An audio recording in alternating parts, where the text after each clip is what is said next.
So, magandang araw sa atin, no? Sa mga manonood. Um, Tuturo ko lang sa inyo kung ano yung mga step by step sa paglalan setup saka file sharing. Then, ano lang, hindi ko lang maipakita yung resulta ng file sharing kasi isa lang yung computer ko at saka wala akong router. Step by step lang yung ano ko, yung ituturo ko sa inyo. Sana gumana pag kayo na gumawa. And hope na may matutunan kayo sa sa mga step by step na pagturo ko. Tas koreksyonan nyo lang din ako pag mali yung pagturo ko. So ngayon, pag naglalan sit up tayo, click natin tong file.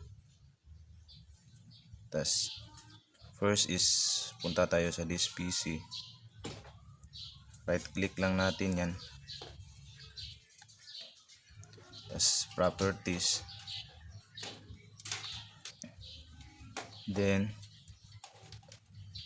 hanapin natin yung advanced sharing. So makikita natin dito yung advanced sharing. So click natin yan. So pop up yan. Then click natin computer. Tas change natin yung natin. Change natin to computer name. Depende na ninyo kung anong ilalagay nyo pangalan. Sa akin is yung apelyido ko. Tas yung work group, pwede natin yan i-change. Depende nyo na kung ano rin yung ilalagay nyo i-change. Pwede nyo na, yung sa akin is black B. Depende na sa inyo yan. So, pagkatapos lang i-change, tas okay lang natin to. Then close natin. Then magre-restart yung computer. So click lang natin restart now. Antay lang tayo saglit para pag nag-open na yung computer. So ngayon tapos na mag-restart yung yung computer. Click lang natin yung ulit yung files, tas go to network tayo. Click natin yung network, right click lang natin, then properties, then click natin yung connection natin, itong wifi, then click natin properties, then select natin yung internet protocol version 4, then properties again. Tas use natin yung following IP address, i-click lang natin yan. Then mag-set tayo ng IP address sa computer natin.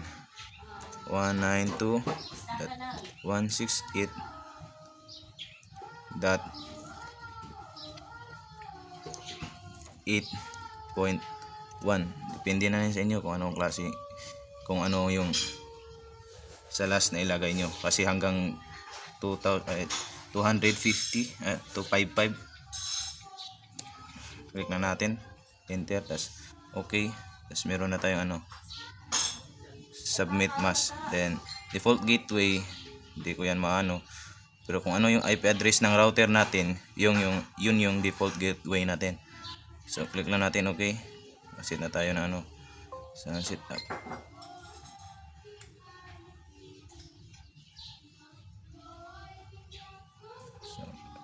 X. So, tapos na tayo dyan. So, yun yung LAN setup. Then tayo. Pag nagpa-file sharing tayo, kaso isa lang yung computer yung ginagamit ko, hindi ko mapakita sa inyo kung nakapag-share ba ako ng files. So, ituturo ko na lang ninyo kung ano yung mga step sa pag-file sharing. So, ay muna natin, i-turn on muna natin yung mga network device. Right click natin, then properties ulit yung network. Then select lang natin yung yung Windows Defender. iuna pala natin tong ano, yung change advanced sharing settings pag nag-sharing tayo, file sharing. So ito turn on natin yung ano, yung private, ito yung private current profile, turn on na natin lahat. Tas guest public, turn on din natin to, so naka turn on na siya. Then dito sa all networks, turn off lang natin yung password, so naka turn off din siya, so wala na tayong ibabago dito. Back na tayo. Tas dito tayo sa ano,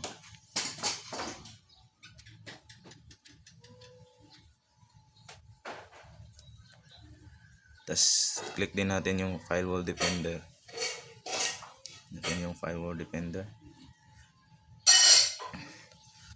So automatic na din siya, no? Naka-off na din siya. I-off na natin yung ano, off lang natin yung ano, Windows Defender at saka ano, yung Windows, yung sa private at saka public network settings. So naka turn off na siya, so wala na din tayong babaguhin dyan. Then switch tayo for firewall defender. So click natin to. So to turn off lang din natin yung domain, kaso naka turn off na din siya, at yung private naka turn off na din siya, at saka yung public network. So wala na din tayong babaguhin, so okay na din yan. Then pag nag file sharing tayo, click nga natin ulit yung RX ko. Pag nagpa-file sharing, so for example sa desktop, pag nagpa-file sharing tayo sa desktop, right click natin yung desktop, then properties. So lalabas yan, click lang natin yung sharing, click natin yung sharing nandyan, ito natin yan. Then isi-share natin tong file na to, pero kuha mo natin yung click muna natin yung advanced sharing. Then click natin yung permission. So dapat yung desktop na isi-share mo, dapat hindi siya naka full control, naka read only lang siya. Then i-apply lang natin. Then okay. Tas apply, okay. Okay. Then share natin yung desktop natin.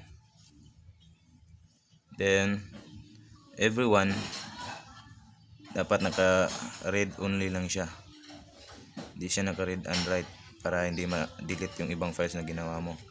Share lang natin, tapos okay na, then done. Tapos select, maggawa ko ng file, new folder, hindi gamon, enter. Itong file na to, isi-share ko din to. Itong file na to, ito yung i-full control natin. Properties, tas sharing ulit, tas advanced sharing, tas click lang natin share this folder, then permission, tas full control natin to para maka-access yung ano, ibang computer. Then i-apply lang natin, then okay, tas apply again, tas okay, tas i-share natin yung file. Tas then sa everyone, naka read and write siya para maka-edit ka sa ibang computer.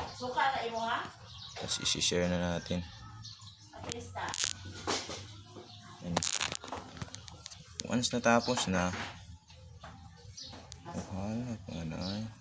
click na natin yung done. So yun lang yung process sa pagpa-file sharing. So